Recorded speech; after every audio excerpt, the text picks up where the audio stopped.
education more than business? That's a foregone conclusion. Of course it is more than business, right? The answer is quite simply yes, it's more than business. But is it also business? In today's scenario, unfortunately, fortunately, that answer is also yes. And it's very volatile when we think of business as only money. If you see, the last half hour of the conversation was centered around money. It was about the bottom line, it's about leveraging the top line, it's about profiteering, not money making. But business is not just money. It's much more than money. So let me move away a little bit from the money angle and look at what is business wholesome in its holistic perspective. What is business? We'll come to money. So the first thing that comes to my mind is business creates opportunities for employment. Any private sector, public sector will give jobs. Do schools and education sectors give you jobs? The answer is quite simply yes. There's a lot of job creation that goes on. Any school, take a capacity of a school about 2,000 kids, you'll have about 300 odd academic staff, equal number of non-academic staff. If you run a bus or a logistics transport system or food, so many people get employment. Think of what schools do to social development. You know why real estate is always chasing health sector and education? Because the real estate prices go up when you create a good school. That's the side benefits of creating a school. That's all part of business, because business is the ecosystem. When the real estate prices go up, the ecosystem is benefiting.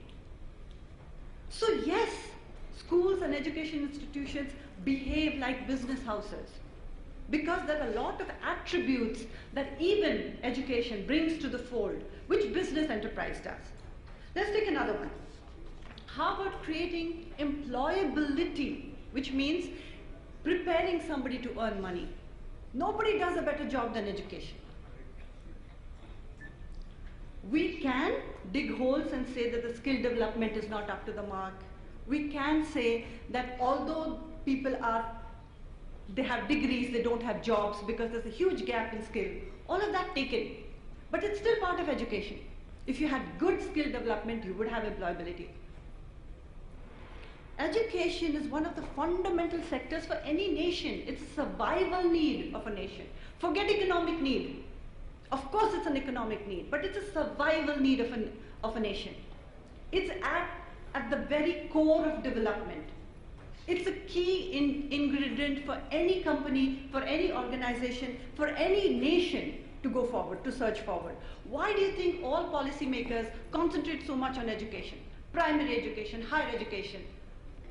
I don't think it's so much passion. It's purely driven by their need for the country, economic need for the country. So right up there, we behave like private enterprise, like business houses. Take another one. Take best practices. So when you start a company or you go in a manufacturing sector, or service sector, whatever, there are a couple of things that industry requires you to be up there.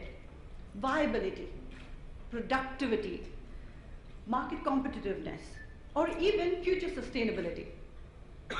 Now, can schools or education institutions escape all of these? No. Will anybody sitting here go to a market that doesn't have a viability and create a school? No. We do market surveys. We look at the demand-supply gaps. We look at what kind of curriculum this market is going to. We behave like a business house. Look at productivity. Can we? I mean, don't look at numbers, don't look at, KPIs, key matrices, don't look at the way the education sector, the private sector works. Let you as principals, do you not look at your results? Don't you know that if you don't give good results, students will not come to your school? Productivity. Don't you know that if you're overstaffed, your school will not do well? Productivity. Efficiency. Financial people will call it productivity ratios, efficiency ratios. You're doing the same thing. You're a business house. You cannot survive if you're not lean and efficient. Let's look at market competitiveness. Raj talked about 1 lakh rupees. Can you go to a rural sector and charge 1 lakh? Can't. He will position his school in a market where he can charge 1 lakh. Market competitiveness. You charge the kind of fees where your environment will pay you. So you can't put it all in an umbrella and say that, profiteering is a bad word, so education has become private sector, it's behaving like business. No. All the attributes of business belong to the sector. Let's look at future sustainability. For future sustainability, you need innovation, and everybody knows that. And innovation can be digital or otherwise. But you also need financial strength. Name one enterprise that can sustain in the future without financial health. So it's not a wrong word, whichever way you spin it. What happens, as you know, everybody has to look at a healthy bottom line. You have to have some profit. What you do with that money determines whether you're for-profit or non-for-profit. If you churn the money back in your business, which most enterprises do, technically you're a trust or society or whatever. The difference between an education sector and a private industry is this.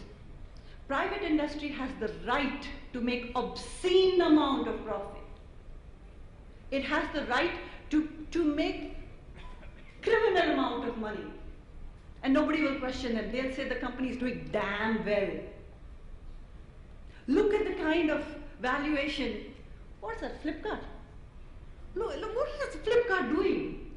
Look at the kind of money they're making. You know what you're saying? You're not saying they're making obscene amount of money in 4 years. You're saying they're doing damn well.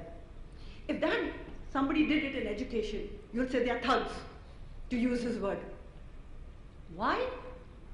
Because constitutionally, school sector is a social sector with a social responsibility. So while profiteering is not a bad word, obscene profitability will always create questions in this sector. And that's because of its environmental condition and nothing else. Now let's come to all the private players that are sitting here that are sometimes, people say that, are they making a mess of the education sector? Let's look at, historically government was doing education, like government was doing anything, anyways. Let's start from 60 years ago in independence. How many infrastructure, if you look at the roads, most of our roads were built during British times, barring the 4 roads that Atal Bihari Vajpayee built, right? The rest of the roads have been doing public-private enterprise. So China is coming in, Japan is coming in, and building good infrastructure for you. Because otherwise, if Indian people build infrastructure, they would have to build it every monsoon, because it would just not last a single monsoon. So why will Japan build your Indian roads if you don't give them money to go take back to the country? So you have to behave like a private enterprise. So there are toll gates, etc., etc., etc. Look at education, look at health. Let's look at health for a minute. Big capital of India, one institution called AIIMS. How many we've created since then?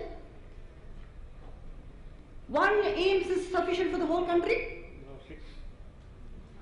So now 6. Now 6 IITs, now 6 IIMs. 60 years it took us? One every decade, is it? That's the rate of growth. If we had brought in private players much before, your quality would have been ensured, you would have all kinds of institutions. So every infrastructure needs private players. Social infrastructure, schools and education institutions are social infrastructure, which needs private players because they will bring in the quality check. The market will anyway determine the pricing. So the private players are not a bad word in education. It's about striking this right balance. Thank you so much, ladies.